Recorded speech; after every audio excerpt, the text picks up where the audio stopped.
Toyota, the very well-known car maker, recently came out and said that there was an access key in their code on GitHub exposed to the public for like 5 years. This is some interesting news that they announced, and potentially really bad. Don't really have much else to say because that all kind of explained itself in the first couple of sentences. But Mike wants me to keep talking for about 40 to 45 seconds on today's not so critical update. I'm just gonna leave you on now. Yeah. I'm here. I'm ready.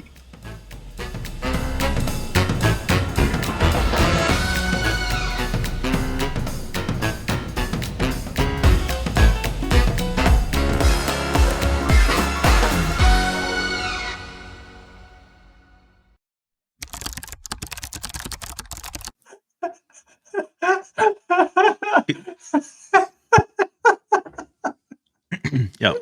Thanks. Good job, John. Thank you. Yeah. For the story. Yeah. So anyway, so my understanding. Wait, it's coming up to John's 1 year anniversary, isn't it? Didn't we already go past my 1 year anniversary? Yeah, I think last month.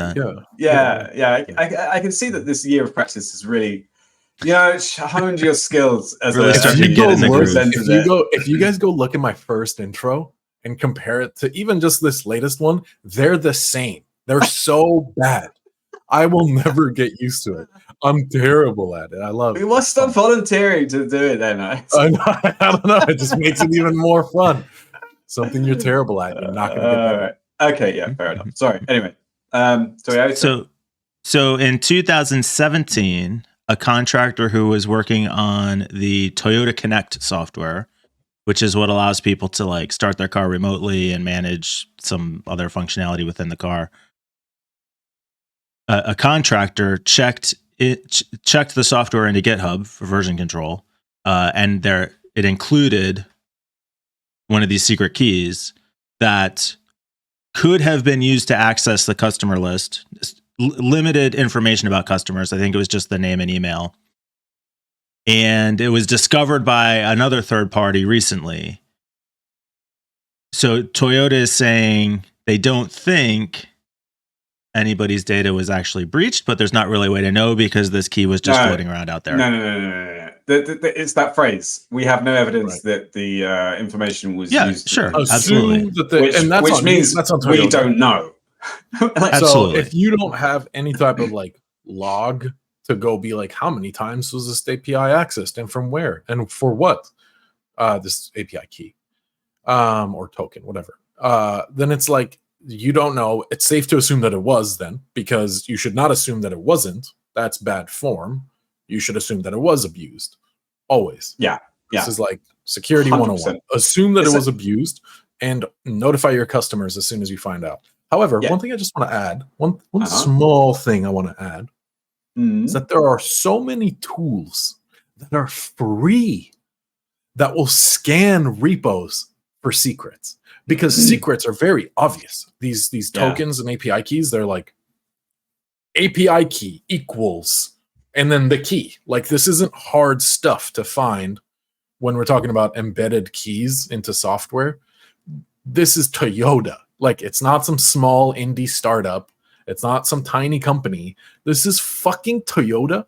How are you guys not using any form of API key or secrets monitoring on your version control system? Because maybe it wasn't GitHub for 5 years. Who's running security at Toyota? Like this is kindergarten level stuff. Well, who was running it?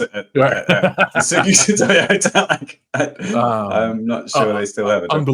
Unbelievable. Just shocking. Yeah. This may have affected as many as 300,000 people. Oh my God. And I can picture, based on what you guys are saying, I think you're right. I picture these 300,000 people getting their first spam email that they've ever gotten because their email's never been compromised before. Yeah, but the first thing I thought of was this is mouth-watering for phishing campaigns because it's a direct company, email, and name. hey, Mike, your Toyota is blah, blah, blah. Click this link. Oh, my warranty's about to expire? Thank you. No, not your warranty. I've never heard that one before. Critical recall on your Toyota Camry. I know. It's all super serious. I got how much outrage can you have over these things? Lately, I've been getting a lot of spams, which are to do with like Apple accounts being reset and things, and they're like, well, I would say clearly fake links in the SMS spams, and they have a link to somewhere that you go and reset your password for Apple accounts or whatever. And I've just been blocking the number for all of them. But then I got one today that was a sort of similar structure, and it was about a delivery being sent to me, and it was click this link to verify that your package is on time and everything. And I was just spam, whatever. But it turns out that it was real, and this is the kind of thing I think the Toyota stuff is going to be used for. These fishes are like, you get something just at the right time and at the right moment. That happened to me last week. Yeah. I got a text message waiting for a FedEx package. FedEx text message that says something's wrong with your order. Click here. And the URL was a tiny URL. I was like, obviously it's not them. But the countless of other people that are used in this type of net attack that will fall for it. There's another thing, just to talk about these kind of attacks. I recently, I accept donations on my block list. I don't get them very often, but I have a little button that you can click donations. And there's some weird thing you can do where someone can set up a payment profile for you, like a recurring payment profile. And I'm sort of seen as about a, I don't know, a business or something. Anyway,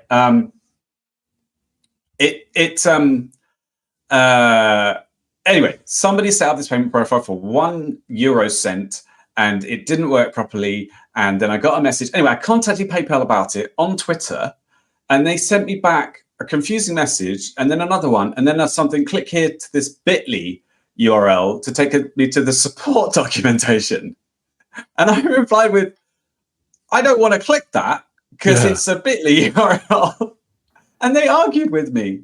They were like, they were trying to tell me why can't they just send the regular link? I don't know.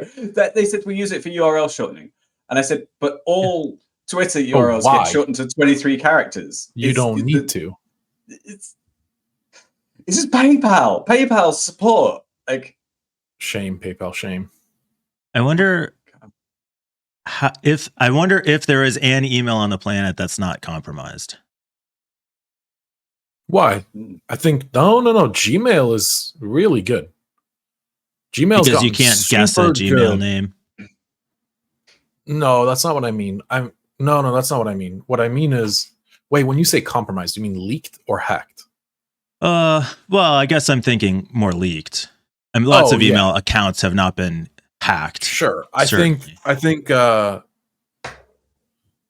every day new accounts get made that aren't part of a compromise, but that's just like a ticking time bomb. As you sign up for services, those services get hacked, their data gets taken, and boom, you're part of the list. Like just go on Have I Been Pawned, and like I make a new email, I don't know, once every couple of years, and eventually it gets hit into a list. Like it's just a ticking time bomb. What I started doing though is I have my custom domain on Zoho, which is not best in terms of security. They don't have a good track record, but it's fine. And what I do is I set up a wild card on my email so that every time I sign up for a service, let's say I sign up for YouTube or something, or Twitch or whatever, I do twitch@mydomain.com or YouTube and like this way I get to associate each email with that service. So if I ever get breached,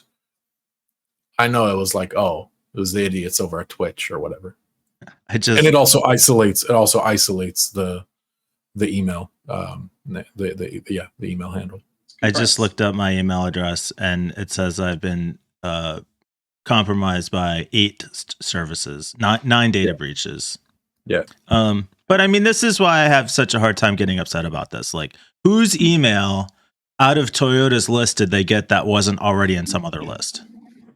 Do you know what? No, but that's not the point that I was trying to make. That's not the point that I was trying to make at all, Mike. It's not about unique email addresses being compromised. It's about the tie to Toyota that's important, because it allows you to do these type of throw your wide web attack like across these 300,000 across the world with Toyota in mind, saying you have a critical recall on your Toyota Camry or whatever. And you could easily look up most purchased type of Toyota, and then you send literally just let's say it's the Camry, then 100 of the 300,000, 100,000 own a Camry, and now they feel like, oh shit, this is real. They're talking about my Camry being recalled. I got to click this link.